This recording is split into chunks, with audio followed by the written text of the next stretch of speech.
Hello friends, welcome back to my channel. कैसे हैं आप लोग? होपफुली आप लोग अच्छे होंगे। आपको वीडियो का टाइटल देख के पता चल गया होगा कि आज हम लोग नी ऑस्टियोआर्थराइटिस पढ़ने जा रहे हैं।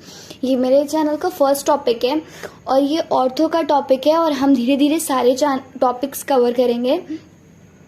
तो लेट्स बिगिन। हम एक पेज में नी ऑस्टियोआर्थराइटिस पूरा कंप्लीट करने की कोशिश करेंगे कि हमारे एक पेज में सब कुछ ओवर हो जाए।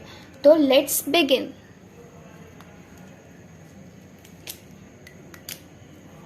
नी ऑस्टियोआर्थराइटिस होता क्या है? ये एक क्रोनिक नॉन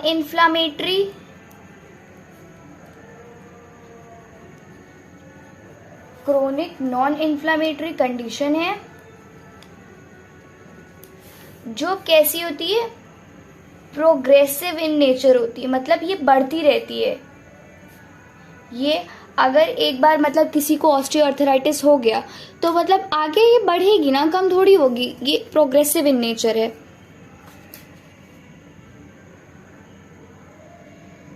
इसमें क्या होता है कि डीजेनरेटिव चेंजेस आते हैं हमारे। किस में आएंगे डीजेनरेटिव चेंजेस? हमारे डीजेनरेटिव चेंजेस जो होंगे वो कैप्सूल्स में आएंगे, कार्टिलेज में आएंगे, मतलब जितने भी सॉफ्ट टिश्यू स्ट्रक्चर्स हैं उसके अंदर हमारे डीजेनरेटिव चेंजेस आएंगे। ठीक है, तो ये पॉइंट हो गया। और किस में आ सकते हैं? साइनोवियल शीथ में आ सकते हैं हमारे, इन सब में आएंगे। अब क्या नी ऑस्टियोआर्थराइटिस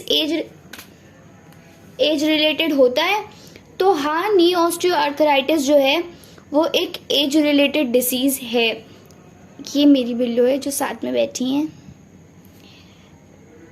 ये एक एज रिलेटेड डिसीज है। नी ऑस्टियोआर्थराइटिस ऐसा नहीं होता कि एक 5 साल का बच्चा उसको नी ऑस्टियोआर्थराइटिस हो जाए, नहीं।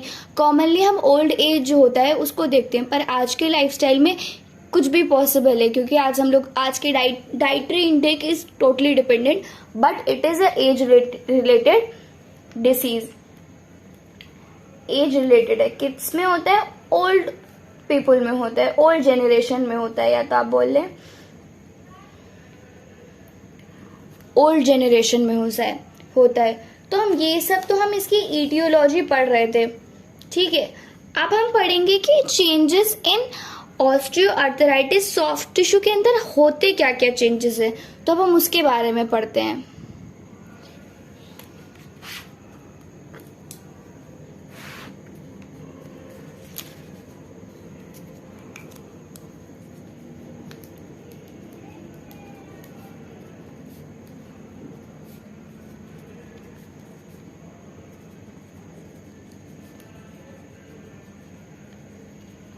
सॉफ्ट टिश्यू में क्या क्या चेंजेस आते हैं ओए की वजह से? ओए मतलब ऑस्टियोआर्थराइटिस की वजह से।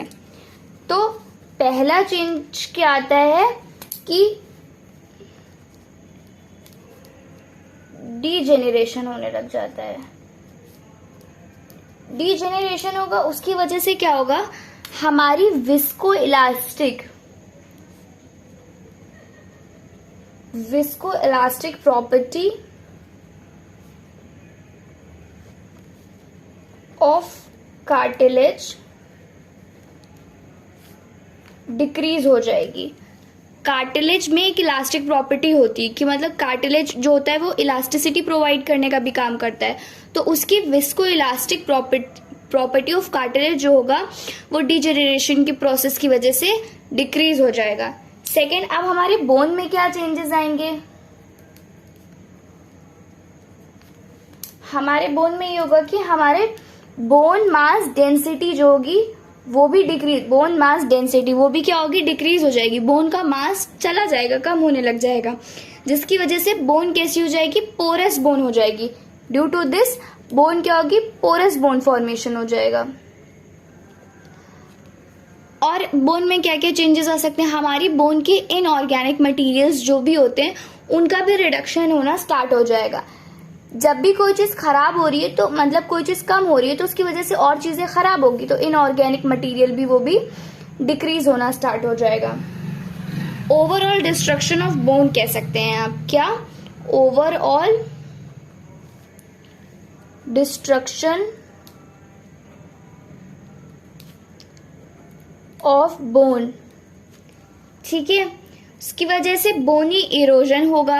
अब हमारी बोन में इरोजन फॉर्म होगा।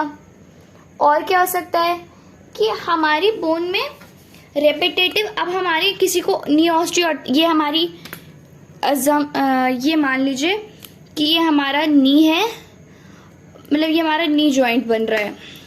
वेट, ये हमारा नी जॉइंट बन रहा है।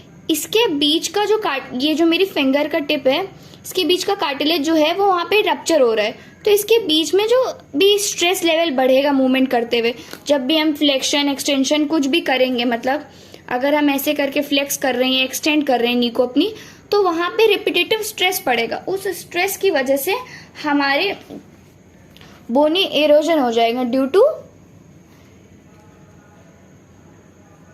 Repetitive stress.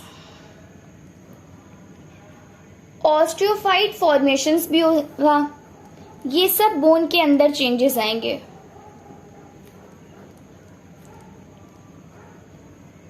अब हम पढ़ेंगे कि हमारी साइनोवियल शीथ के अंदर क्या चेंजेस आ सकते हैं।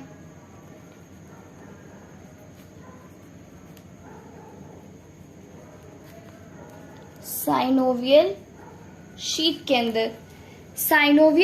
के अंदर हमारी ये चेंजेस आएंगे कि हमारी मेम्ब्रेन जो होगी वो थिन हो जाएगी,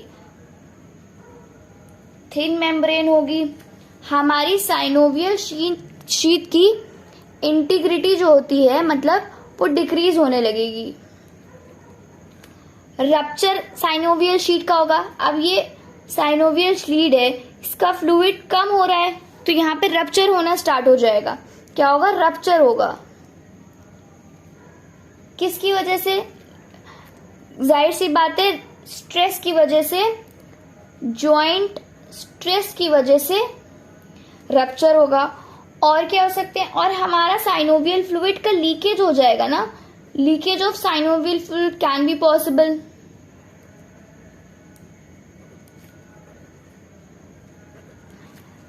अब अगर हम साइनोवियल, अब हम बात करते हैं कि मेनिस्काई के साथ क्या होगा। मेनिस्काई की जो हाई इलास्टिक मेनिस्काई जो होता है हमारा, मेनिस्कस इंजरी का तो नाम सुना होगा, मेनिस्काई, उसमें क्या चेंजेस आते हैं?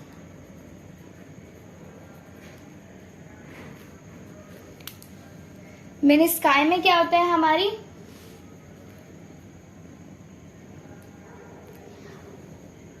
जब ओए होता है, इन ओए मेनिस्काई की थिकनिंग होने लग जाती है। थिनिंग नहीं होती, थिकनिंग, वो शीट मोटी हो जाती है।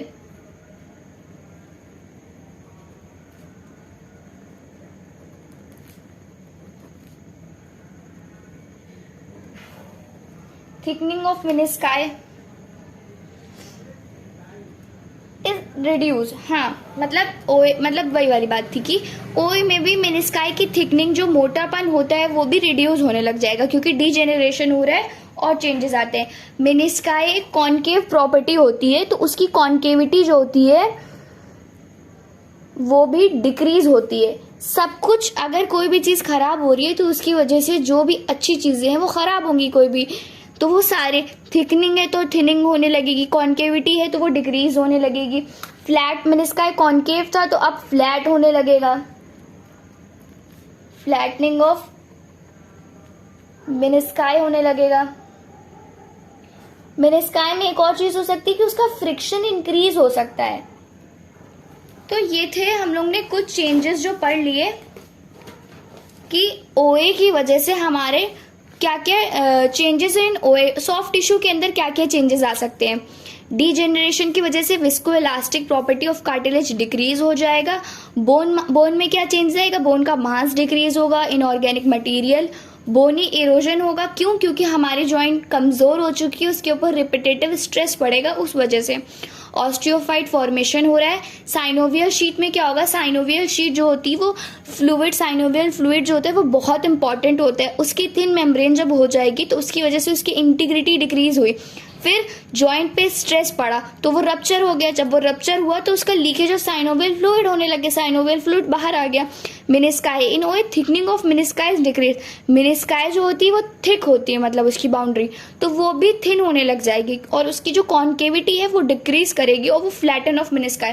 अब मेनिस्काई जो हमारा है वो फ्लैट हो चुका है तो उसकी वजह से क्या हमारा फ्रिक्शन जो होगा क्या डिक्रीज करेगा, नहीं फ्रिक्शन इंक्रीज कर जाएगा। जब भी कोई मोशन करेगा तो उसका फ्रिक्शन इंक्रीज होगा और ट्रॉमा के चांसेस बढ़ जाते हैं। तो ये थे हमने 4 प्रॉपर्टीज पढ़ी, चेंजेस इन ओए, सॉफ्ट टिश्यू में क्या क्या चेंजेस आते हैं। अब आगे पढ़ते हैं। यहाँ पे ईटियोलॉजी तो पढ़ ली थी कि क्या हो रहा है, कैसा डिसीज है। एपिडेमियोलॉजी हम पढ़ना भूल गए थे तो एपिडेमियोलॉजी भी हम यहीं पे कवर कर ही चुके हैं, बट फिर भी हम लिख लेते हैं कि एपिडेमियोलॉजी में क्या होता है कि ये फीमेल्स में ज्यादा होता है, more prone in females than males. Females में ऑस्टियोआर्थराइटिस कॉमन किस लिए है, जस्ट बिकॉज क्योंकि फीमेल्स में मेनोपोजल चेंजेस बहुत ज़्यादा होते हैं, मतलब 55 के बाद 45 के बाद अकॉर्डिंग टू ऐसे चेंजेस आने लग जाते हैं। जब वो चेंजेस आते हैं उसकी वजह से बॉडी में और भी चेंजेस आते हैं तो कॉमन हो जाता है ऑस्टियोआर्थराइटिस, फीमेल्स में ज़्यादा होता है। और ये यूनिलेटरल और बायलेटरल दोनों होता है, मे बी एक पैर में हो या तो दोनों पैर में हो, किसी में भी हो सकता है, कोई ज़रूरी नहीं है। और ये होता कहाँ कहाँ है, मेनली आजकल इंडिया में बहुत होता है, मतलब इंडियन हमारी कंट्री में, और अमेरिका में भी ये बहुत कॉमन है। तो ये इसकी एपिडेमियोलॉजी हो गई। इसके हमने 3 पॉइंट्स पढ़े कि फीमेल्स में ज़्यादा होता है। क्यों होता है, क्योंकि उसमें प्रेगनेंसी के बाद जो चेंजेस आते हैं या मेनोपोजल, उसके बाद वो ज़्यादा वीक हो जाती है बॉडी, उस वजह से जो चेंजेस आते हैं। और यूनिलेटरल बायलेटरल दोनों पैरों में से किसी में भी हो सकता है, इंडिया और अमेरिका में बहुत कॉमन है।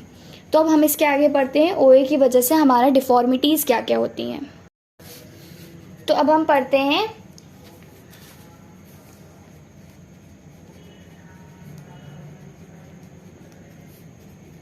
डिफॉर्मिटी इन ओए।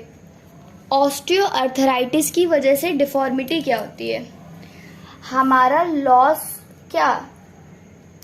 ऑफ, पहला तो ये कि हमारा ये मान लो ये नी जॉइंट बन रहा है, ठीक है, ये हमारा ऊपर की बोन है, ये नीचे की बोन है। कौन कौन सी बोन है आप अपना रिवाइज करिए, आपको इतना मतलब ये तो सभी को पता होता है। Loss of normal Q angle, Q angle जो होता है हमारा वो लॉस हो जाता है। यहाँ पे क्वाड्रिसेप मसल दे रही थी, ऊपर से जो हमारा पटेलर का स्ट्रेस आ रहा था उसकी वजह से जो क्यू एंगल बन रहा था उसका लॉस होना स्टार्ट हो जाता है, क्योंकि हमारी नी से ही वो एंगल जनरेट हो रहा है तो वो लॉस हो रहा है। अब हमारा इफ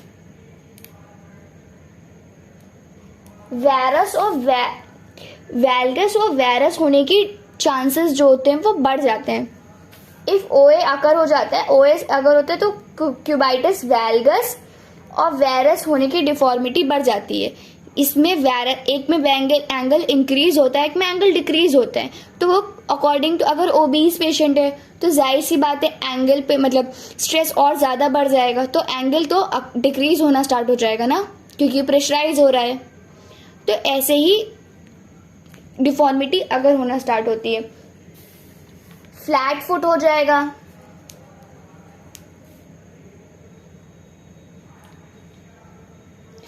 हो जाएगा, मीडियल लॉन्गिट्यूडनल आर्क में, कौन सी आर्क में होगा, मेनली मीडियल लॉन्गिट्यूडनल आर्क में होगा। और क्या हो सकता है उसके साथ साथ हमारा सब टैलर में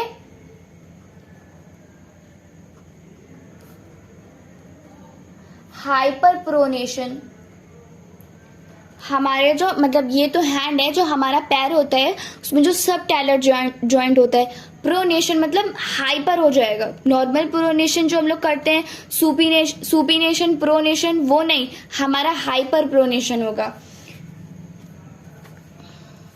ठीक है, हमने कुछ डिफॉर्मिटीज पढ़ ली। अब हम पढ़ेंगे कि कॉजेस क्या होते हैं। क्या मतलब मेन कॉज है ओए होने का, मतलब क्यों हो रहा है ओए।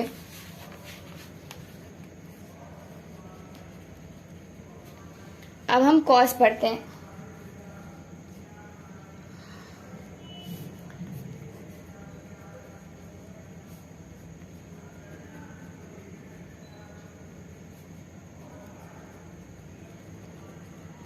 मेनली हम लोग हर डिसीज के दो कॉजेस हम लोग जब पढ़ते हैं तो हम लोग ने अक्सर दो कॉजेस पढ़े होंगे, अननोन और एसोसिएटेड। अननोन मतलब हमें उसका नहीं पता, मे बी अनहाउ किसी नहीं रीजन निकल पाता है कि क्यों हुआ है। किसी को मे बी नो कोई ओबीस पेशेंट नहीं है, वो बिल्कुल उसको कोई न्यूट्रिशन की कमी नहीं है, फिर भी उसको ओए है, तो मे बी कोई अननोन कॉज होगा, मे बी जेनेटिक हो सकता है। और एसोसिएटेड क्या मतलब किसी बीमारी है, किसी को कुछ है, ओबीज है, तो उसकी वजह से उसको ओए हो गया, तो ये एसोसिएटेड डिसीज हो गया ना। अगर किसी को हार्मोनल इम्बैलेंस है, उसकी वजह से ओए हो रहा है, किसी को डायबिटीज मेलाइटिस है, मेटाबॉलिक डिसीज, किसी को ऑस्टियोपोरोसिस है, मतलब ये सारे डिसीजेस की वजह से अगर हो रहा है तो वो एसोसिएटेड हो रहा है ना किसी के साथ। तो हम इसमें पढ़ते हैं अननोन, तो हमें नहीं पता क्यों हो रहा है, और एसोसिएटेड हम पढ़ सकते हैं कि किस किस रीजंस की वजह से हो रहा है। तो वो हम यहां लिख रहे हैं, ओबेसिटी की वजह से हो सकता है, हार्मोनल इम्बैलेंस की वजह से हो सकता है,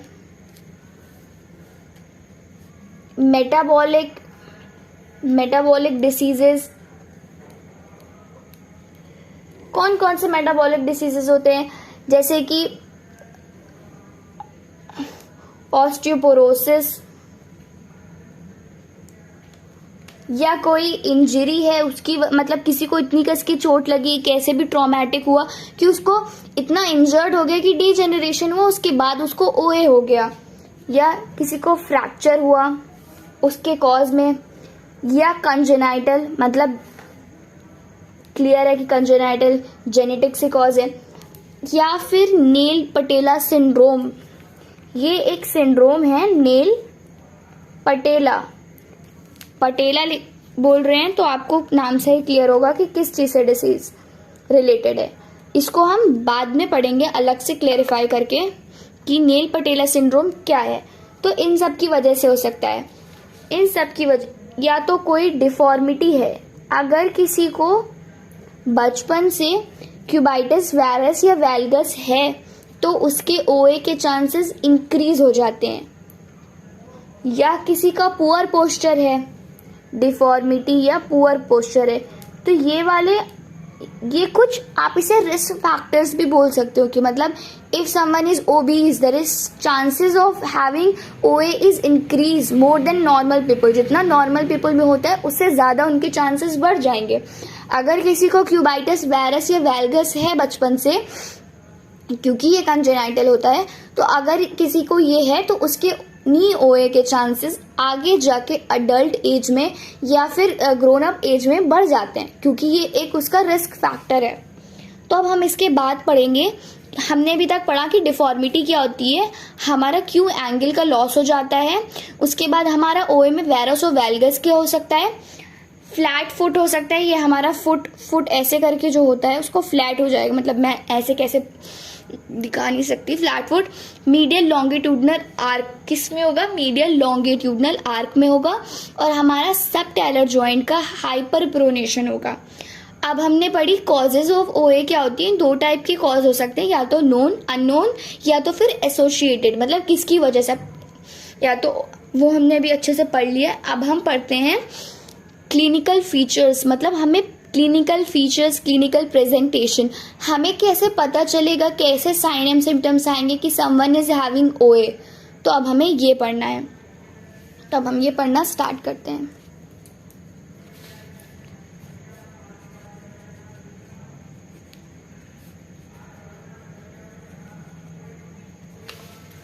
क्लिनिकल फीचर्स, पहला क्या है, कोई भी डिसीज का मेन क्लिनिकल फीचर होता है पेन। हमें कहीं पे पेन स्टार्ट होता है तभी हम बता सकते हैं ना कि हाँ अब हमें पेन हो रहा है, तो हमें अलर्ट हो जाना चाहिए। तो पेन होगा कहाँ? पेन एक्चुअली स्टार्ट होता है एंटीरियो मीडियल एस्पेक्ट ऑफ नी में, एंटीरियो मीडियल एस्पेक्ट ऑफ नी में। ये इसके पॉइंट्स है। हमारा नी, ये मेरा नी जॉइंट है, ठीक है। एंटीरियर और मीडियल, मतलब मीडियल जो बॉडी के टूवर्ड्स द बॉडी, मीडियल जो बीच में होता है वो होता है, और एंटीरियर मतलब सामने की तरफ, एंटीरियो मीडियल एस्पेक्ट में हमारा पेन होना स्टार्ट होगा। और पेन का टाइप कैसा होगा? पेन जो होगा वो हमारा डल पेन होगा या एकिंग पेन होगा, कभी कम कभी ज्यादा। If someone is climbing stairs the pain should be aggravated. It totally depends on the activity one should is perceiving, ठीक है। तो उस पर डिपेंड करेगा कि बंदा कर क्या रहा है। अब हमारा पेन है तो जाहिर सी बात है, आप पेन में क्या दौड़ लेते हो? नहीं, हम पेन में नहीं दौड़ सकते। तो हमारा पेन में डिक्रीज हो जाएगा क्या? Range of motion. और आप क्या करते हो नी के साथ? फ्लेक्शन और एक्सटेंशन करते हो, तो हमारा फ्लेक्शन एक्सटेंशन डिक्रीज कर गया। अब जब हमारा फ्लेक्शन एक्सटेंशन डिक्रीज किया तो हमने पाल्पेशन भी किया। अब आपने पाल्पेशन किया, ऑन पाल्पेशन, छूने पे मतलब पाल्पेट करके देखने पे, ये थर्ड पॉइंट, पाल्पेट करने पे आपने क्या देखा? आपको क्रिप्टस मतलब क्रिप्टस साउंड सुनाई दे रही है जब मूवमेंट करा रहे हो। क्रिप्टस ड्यूरिंग पैसिव मूवमेंट, जब एक फिजियोथेरेपिस्ट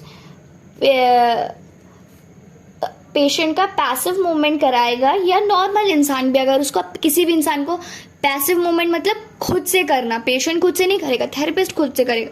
जब वो पैसिव मूवमेंट करेगा तो उसको क्रिप्टस साउंड पता चलेगी।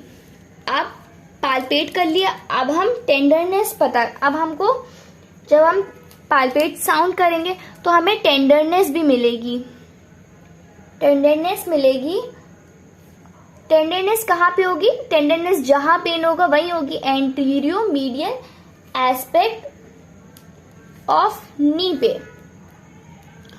और अगर आप मतलब अगर आपने टेंडरनेस के भी ग्रेड्स होते हैं, तो अगर आपने वो नहीं पढ़े हैं तो वो भी मैं उसकी मतलब हम उसको बाद में डिस्कस करेंगे कि टेंडरनेस के ग्रेड्स कौन कौन से होते हैं।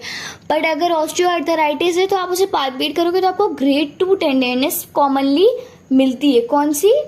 ग्रेड 2 की। स्वेलिंग भी, अब टेंडरनेस प्रेजेंट है तो स्वेलिंग तो सबसे पहली बात है, कुछ भी होता है स्वेलिंग चली आती है तो वही होगा। स्वेलिंग भी वहीं पे होगी, कहाँ पे? एंटीरियो मीडियल एस्पेक्ट पे स्वेलिंग हो गई। अब पेशेंट को 6 पॉइंट क्या है हमारा? पेशेंट को एडीएल में डिफिकल्टी होगी।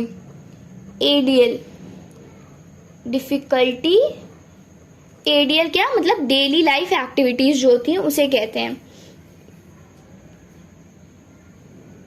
उसमें हमको प्रॉब्लम होगी। तो वो क्या क्या होती हैं? स्क्वाटिंग नहीं कर पाएगा, स्क्वैटिंग नहीं कर पाएगा। अगर वो स्क्वैटिंग नहीं कर पाएगा उसको पेन होगा। स्टेयर क्लाइंबिंग करने में आपने बहुत सारे अपने ग्रैंड पेरेंट्स से सुना होगा कि सीढ़ी नहीं चढ़ पाते हैं, चढ़ते वक्त दर्द होता है, तो वही वाला सीन है। वेट बेयरिंग नहीं कर पाएंगे।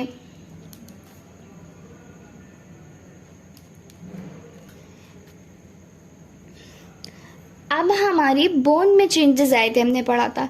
तो इतना सब कुछ हो रहा है तो क्या हमारी मसल स्ट्रांग रहेगी? नहीं, हमारी मसल्स जो हैं वो वीक हो जाएंगी। Decrease muscle strength, muscle strength जो होगी वो डिक्रीज हो जाएगी। कौन कौन सी मसल्स ज्यादा इफेक्ट करेंगी? क्वाड, क्वाड्रिसेप्स और वास्टस मीडियली ऑब्लिक, और हमारी थाई मसल्स, हैम्स में भी इफेक्ट करेगा, पर जितना क्वाड्स में करेगा उससे कम। क्योंकि क्योंकि ये मसल्स जो होती हैं वो स्टेबलाइज करती हैं medial aspect of the knee, because this muscles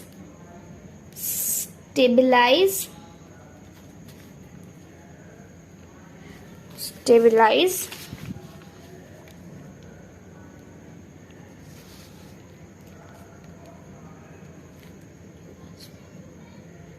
medial aspect of knee।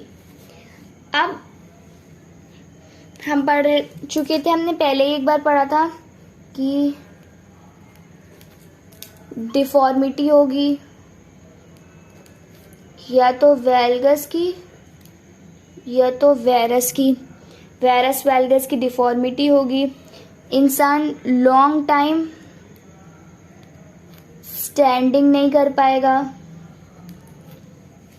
हमारा गेट पेनफुल गेट हो जाएगा। गेट सबसे पहले ऑल्टर करता है, कुछ भी होता है तो गेट ऑल्टर करता है। गेट हमारा एंटैल्जिक गेट होगा। मसल वेस्टिंग, आप उस तक कैपेबिलिटी से मसल का यूज नहीं कर पाओगे तो मसल वेस्टिंग स्टार्ट हो जाएगी। स्टिफनेस,